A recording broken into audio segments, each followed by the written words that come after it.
अपने जीवन में मनुष्य भिन्न भिन्न प्रकार की अनुभूति करता है। सुख में प्रसन्नता, दुख में पीड़ा जैसी अनुभूतियां मानव स्वभाव का अंग होती हैं। हम सदैव सुनते आए हैं कि जीवन जीना एक कला है, लेकिन इस पर हमने कभी गहराई से विचार नहीं किया। इसी तरह अभावों में भी गहरे भाव होते हैं। रात कितनी ही अंधेरी क्यों न हो, मन का विश्वास अंधेरे में उजाले की किरणों का काम करता है।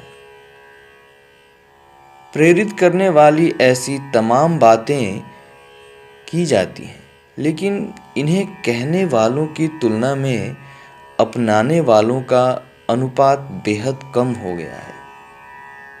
अब आवश्यकता यही है कि इन बातों को जीवन का हिस्सा बनाने वालों की संख्या बढ़े। जीवन में ऐसी कोई समस्या नहीं जिसका समाधान संभव न हो। कई असाध्य बीमारियों के उपचार की कभी कल्पना भी नहीं की जा सकती थी, किंतु विज्ञान ने इस दुविधा को आसान कर दिया। जीवन में धैर्य, संयम और साहस हर मुश्किल घड़ी से निकालने में प्रभावी होते हैं। यदि जीवन में किसी चुनौती का सामना नहीं किया, तब क्या ही जीवन जिया।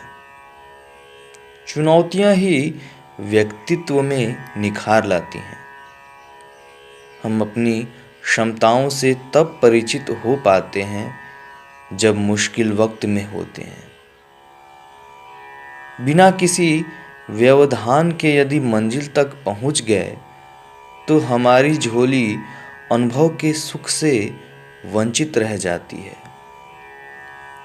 इन अनुभवों को हम दुख समझते हैं, मगर यही दुख हमारा सुख से साक्षात्कार कराते हैं,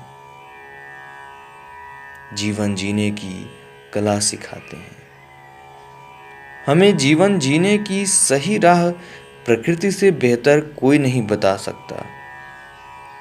पतझड़ में पेड़ अपने पुराने पत्तों को विदा होते देखकर द्रवित नहीं होता, क्योंकि उसे नए पत्तों के आने का विश्वास होता है। इसी तरह हमारा दुख भी सूखे पत्तों की तरह जीवन से विदा हो जाता है और सुख नए पत्तों के रूप में जीवन में प्रवेश कर रहा होता है। वस्तुतः विपत्तियों से प्राप्त अनुभव ही जीवन की अमूल्य संपत्ति है।